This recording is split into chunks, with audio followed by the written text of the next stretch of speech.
अरे माँ, इतनी गर्मी में आप बरामदे में क्यों बैठी हैं? और घर का दरवाज़ा क्यों बंद है? अच्छा, तो मेरी राह देख रही थी, पर इसके लिए घर के बाहर बैठने की क्या ज़रूरत है? और ये क्या? आपके आँख से तो आंसू टपक रहा है। इसका मतलब ज़रूर कुछ हुआ है। आप मेरे साथ अंदर चलिए। मेरे रहते देखती हूँ आपके साथ कौन गलत कर सकता है। इस घर से विदा हुई थी, माँ बाप को छोड़कर नहीं गई हूँ। भाभी, ओ भाभी, कहाँ हैं आप? इतना कहते हुए सुधा अपनी माँ कमला जी को लेकर घर के अंदर प्रवेश की। तभी अंदर से सुधा की भाभी रानी तमतमाते हुए बाहर निकली और बोली, लो आ गई। एक परेशानी क्या कम थी, जो ननद भी आ गई। अरे माँ बाप के अपने रहने खाने का ठिकाना नहीं, और हर 6 महीने में ये उनका हाल चाल पूछने चली आती हैं। आइए आइए ननंद रानी, आप ही की कमी थी। और ये क्या, गुस्से से लाल पीली क्यों हो रही हैं? सुधा बोली, भाभी आप भूल रही हैं, यह सिर्फ मेरा मायका नहीं बल्कि मेरी जन्मभूमि है। आपका जितना अधिकार इस घर पर है, मेरी भी उतना ही अधिकार है। फिर आपकी हिम्मत कैसे हुई मेरी माँ से इस तरह की व्यवहार करने की? अगर आपके माँ बाप के साथ कोई ऐसा व्यवहार करे तो आपको कैसा लगेगा? रानी बोली, हमने कौन सा इन्हें घर से बाहर निकाल दिया, बस इतना ही तो कहा कि थोड़ी देर बाहर बैठी रहो, तब तक कमरे की साफ सफाई करती हूँ। वो क्या है ना, मैं बड़े वाले कमरे में शिफ्ट हो रही हूँ और मम्मी जी दूसरे कमरे में जा रहे हैं, तो इन्हें परेशानी ना हो इसलिए बाहर बैठने के लिए कहा था। सुधा बोली, मैं सब समझती हूँ, मैं कोई दूध पीती बच्ची नहीं हूँ। आप बात को घुमाया मत कीजिए। कमला जी बेटी से बोली, बेटी सुधा, क्यों बात को बढ़ा रही हो? तुम तो चली जाओगी, बाद में मुझे भी सब देखना होगा। क्यों मेरे लिए मायके से अपने रिश्ते को खराब कर रही हो? इतना कहते हुए कमला जी फूट फूट कर रोने लगी। अभी पिछले साल कमला जी के बेटे गौरव और रानी की शादी हुई थी। साल भर में ही गौरव को अपना कमरा छोटा लगने लगा और माँ बाप का कमरा बड़ा लगने लगा। सुधा जी ने उस दिन को याद किया जब गौरव पिता से घुमा फिरा कर अपने मन की बात कहने आया था। पापा, आपका कमरा इतना बड़ा है कि माँ से उतनी साफ सफाई भी नहीं हो पाती है। देखिए उस कमरे की हालत कितना गंदा हो गया है। ऐसे भी आपके कमरे में बस एक अलमारी और एक पलंग रखी हुई है, जबकि मेरा कमरा बहुत छोटा है और रानी के मायके से इतना सामान आया है कि उस कमरे में आ नहीं रहा है। आप बुरा ना माने तो मैं सोच रहा था क्यों ना हम कमरों की अदला बदली कर लें। और फिर पापा, आप तो पंखे में सोते हैं, हम इस कमरे में एसी लगाने की सोच रहे हैं। कौशल बाबू बोले, बेटा गौरव, अभी अभी जो तुमने बात कही कि बेटे की शादी के बाद माँ बाप बदल जाते हैं, वो तो तुमने अभी खुद ही सिद्ध कर दिया। जिस कमरे में तुम्हारी माँ इतने सालों से रह रही हैं, अचानक तुम्हारी शादी के बाद तुम्हें वो कमरा गंदा लगने लगा। आज तक तो तुम उस कमरे में पंखे में ही सोते थे, फालतू में एसी की ज़रूरत पड़ गई। कमला जी वहीं बैठी सुधा से फ़ोन पर बात कर रही थी। उसकी बात को टालकर फिर फ़ोन रखकर वो बोली, आप भी ये कैसी बातें कर रहे हैं? हो सकता है उसे उस कमरे में दिक्कत हो रही होगी। बेटा, तुम्हारे पापा के कहने का वो मतलब नहीं है। ठीक है बेटा, मुझे कोई दिक्कत नहीं, मैं तुम्हारे कमरे में शिफ्ट हो जाऊंगी। ऐसे भी एसी की हवा बुढ़ापे की हड्डी के लिए सही नहीं है। ऐसा करो, बहू को कह दो अपना सारा सामान इसमें रखवा ले। गौरव बोला, माँ आप भी हद करती हैं, वो अकेली ये सब कैसे कर पाएगी?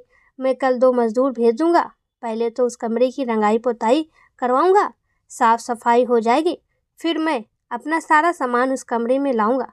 समझने की कोशिश कीजिए, नई नई बीवी है, उसके लिए इतना तो करना बनता ही है।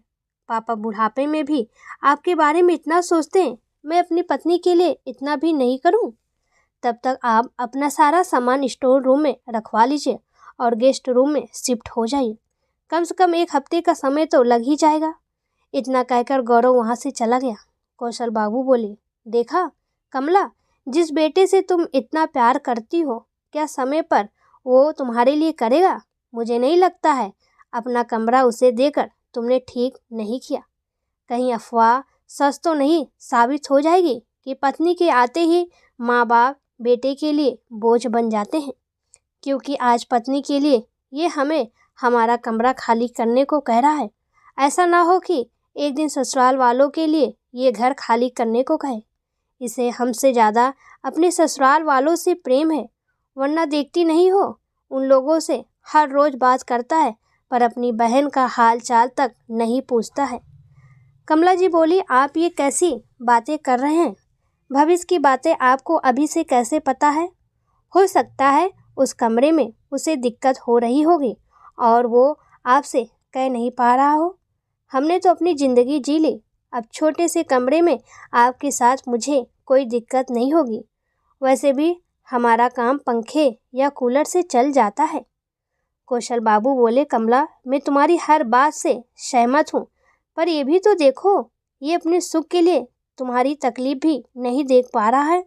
माँ की ममता अंधी होती है, ये बात तो मैंने सुना ही है, क्योंकि जिस बेटे के लिए माँ धूप छाँव सब बर्दाश्त करती आई, आज उसी माँ को वो पुराने कमरे में रहने को बोल गया और तुम कहती हो इसमें कोई बात नहीं है।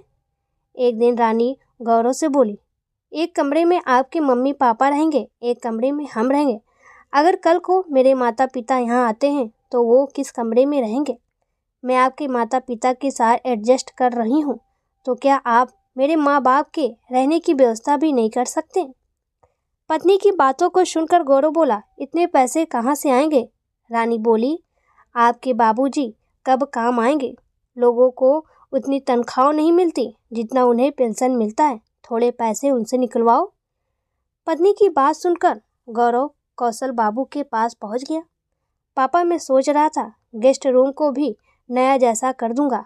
मेरे ससुराल वाले यहाँ आते जाते रहेंगे तो उसकी भी ज़रूरत पड़ेगी, फिर एक साथ दोनों काम हो जाएगा। अभी मेरा हाथ तो बहुत टाइट चल रहा है। मैं सोच रहा था आपके पेंशन के पैसे तो धरे के धरे रह जाते हैं, तो क्यों ना आप ये रंगाई पुताई का खर्चा देख लीजिए। गौरव के जाते ही कौशल बाबू ने पत्नी से बोले तो कमला जी उनको समझा बुझाकर शांत की, पर उनके मन में भी कहीं ना कहीं ये बात खटक रही थी। 2 दिन बाद कमरे की रंगाई पुताई शुरू हो गई तो माता पिता को अपना रूम ना देकर गेस्ट रूम में रहने को कहा। कमला जी को अस्थमा की प्रॉब्लम थी और गेस्ट रूम बहुत दिनों से बंद है, जिसके कारण चारों तरफ से अजीब दुर्गंध आ रही थी। उन्हें बहुत दिक्कत हो रही थी। बेटे को ससुराल वालों के चक्कर में अपनी माँ का कष्ट नज़र नहीं आ रहा है। बातों बातों में कमला जी ने सुधा को सारी बात बताई। सुधा ने कहा, जब तक वहाँ काम चल रहा है आप मेरे पास आ जाइए। बेटी के सास ससुर उसके साथ रहते थे, जिसके कारण कमला जी उसके घर भी नहीं जाना चाहती थी। कौशल बाबू बोले, कमला, जिस बेटे के लिए तुम अपना सब सुख छोड़ रही हो उसे तुम्हारा कष्ट तक नहीं दिख रहा है। इससे अच्छा तो हम सुधा के पास चले जाते, पर तुम हो कि वहाँ जाने के लिए भी तैयार नहीं हो। इतना क्यों सबके बारे में सोचती हो?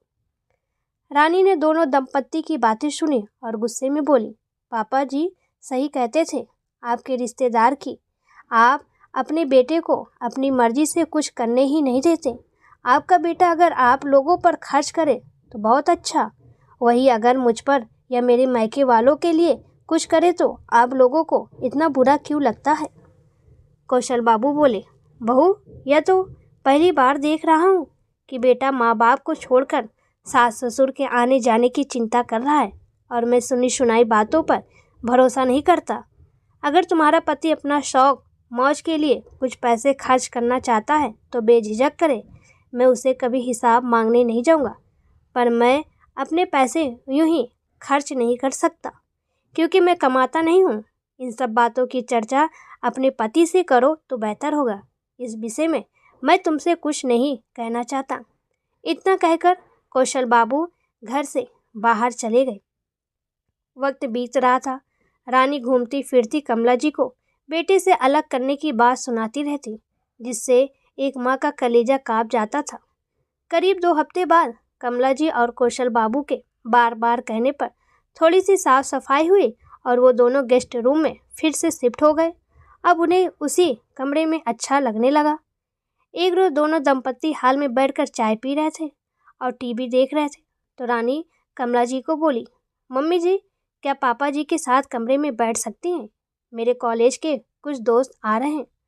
कमला जी कौशल बाबू को बोली, चलिए कमरे में चलते हैं, वहीं चाय पियेंगे। कौशल बाबू ने शक की नज़र से कमला जी को देखा तो बोली, अरे बहू के कॉलेज के कुछ दोस्त आने वाले हैं, उनके सामने हम लोग बैठकर क्या करेंगे, तो चलिए ना हम कमरे में बैठते हैं। इतना कहकर वो उन्हें लेकर चली गई। कई घंटों तक घर में शोर शराबा होता रहा। दोनों वृद्ध दंपत्ति को परेशानी तो हो रही थी, पर उन्होंने नज़रअंदाज किया। काम वाली सब कुछ बनाकर और अपने समय पर वापस चली गई। रानी ने बहुत कहा पर वो रुकी नहीं और चली गई। रानी कमला जी के पास गई और बोली, मम्मी जी, क्या आप मेरी मदद कर सकती हैं? कौशल बाबू इशारों में कमला जी को मना करते हुए रहे, पर कमला जी बहू की मदद करने के लिए चली गई। रानी बोली, मम्मी जी, क्या आप इन सब के लिए चाय काफ़ी बना दीजिए, और हाँ, कुछ बर्फ़ के टुकड़े भी लाकर रख दीजिए।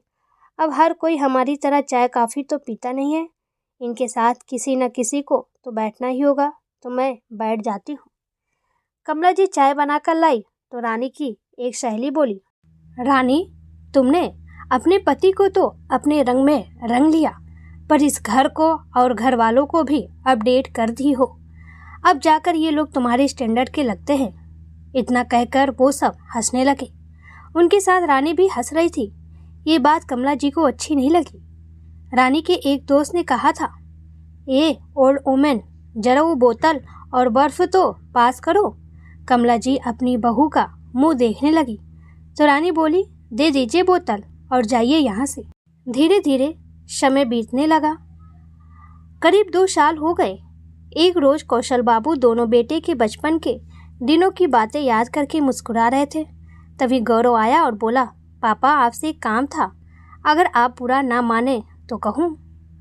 कौशल बाबू बोले, बेटा, मैं बुरा मानकर भी क्या कर सकता हूँ, और अपने पिता से कहने में क्या संकोच, जो कहना है खुलकर कहो।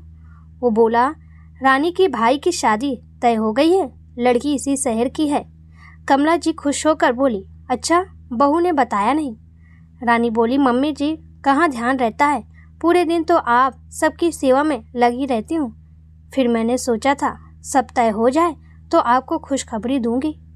गौरव बोला, माँ, लड़की वाले इसी शहर में शादी करना चाहते हैं, तो मैं सोच रहा था क्यों ना आप लोग 15 दिन के लिए शुदा के घर क्यों नहीं चले जाते हैं। कौशल बाबू गुस्से में खड़े हो गए और बोले, 15 दिन के लिए हम हमारा घर छोड़कर क्यों अपनी बेटी के घर चले जाएं? अगर व्यवस्था ही करनी है तो बहू के रिश्तेदारों के रहने की व्यवस्था 15 दिन के लिए किसी होटल में कर दो। हम अपना घर छोड़कर कहीं और क्यों जाएंगे? गौरव बोला, पापा, आप तो बच्चों की तरह बात करते हैं।